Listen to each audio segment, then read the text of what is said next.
Welcome to part 13 of the Learning Table Tennis series. In this episode, we'll be taking a look at TT Edge member Ben's basic forehand progress. Before watching this video, I strongly advise you to watch parts 4, 5 and 10 to get the full picture. In part 4, I introduced the basic forehand. In part 5, we looked at Ben's forehand and established that his technique was too capped and it was going to be difficult to achieve a rating of 2000 and beyond. We put together an action plan that really did take Ben back to step 1 to straighten out his technique.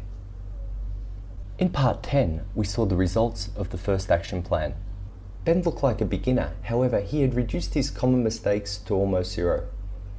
For some, it may have been a little worrying to see a 1700 rated player suddenly look like a first day beginner. However, I believed it was necessary to slow down far below game speed, as it's the best way to change old habits and reduce muscular tension to get your strokes on the right track. So let's have a look at Ben's basic forehand today after 2 action plans were put in place and followed. You should be able to see real improvement here. The robot is firing balls at a higher frequency than it was in part 10, and the pace of the balls has been increased slightly.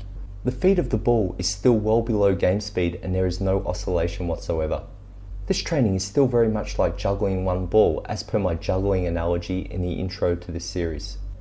Let's look at all the good things Ben is doing here. The stance is great, although it was already good in part 10. Again, his legs are wide and bent and he is leaning forward. His head is at an even height throughout the stroke. He's turning his shoulders just slightly, which I think is appropriate for a slow basic stroke such as this one. Ben isn't dropping the shoulder as he did in part 5. His wrist is straight, whereas before it was bent at different times in the swing. His elbow is in or around the golden point position for the entire stroke, meaning the elbow is out and forward in a fairly static position. This forehand will soon fit in well with the rest of Ben's game when he is ready. From the side, you'll notice there is a little whip back and forward as his wrist is acting like a small hinge. This shows there is some relaxation in Ben's forearm and he is timing the backswing and stroke reasonably. Let's look at Ben's and my swing together from part 5. It is fair to say they were completely different strokes and Ben looked like an adult who was starved of coaching and formal training. Now let's look at his current stroke in the overlay. You will see that the strokes have a lot more in common today than they did before this program began.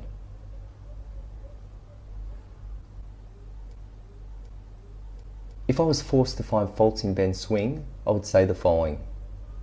He has more weight on his right leg than his left, and the weight should be more evenly distributed.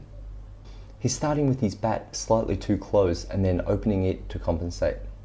And he can still smooth out the technique further and make it more seamless. These concerns are small and they don't appear on every stroke.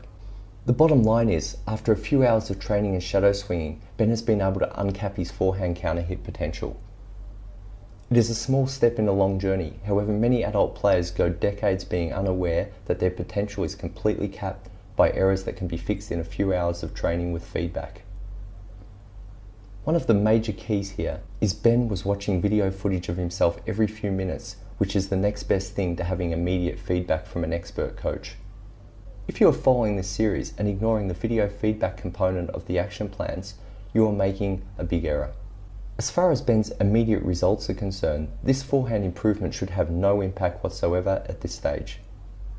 The only thing that has changed here is Ben has uncapped his potential on one of the foundation strokes. He's still playing at well below game speed, and we haven't even started to talk about footwork and combining other strokes in with his forehand hit. Ben has a long way to go. From here, Ben can shift focus to other action plans he is currently working on, such as the forehand topspin and backhand hit. He should, however, continue to spend 5 to 10 minutes on the forehand counter hit every session and record the footage. He can speed up the ball frequency slightly, but continue to aim for the center of his opponent's side. We will take a look at Ben's progress in a couple of weeks to ensure this stroke has continued to move in the right direction. If you've enjoyed this video, you can go to ttedge.com to view the rest of this series, as well as over 150 instructional videos by world-class player William Hensel. You will also find Brett Clarke's tutorials on ttedge.com that will teach you how to serve like a boss.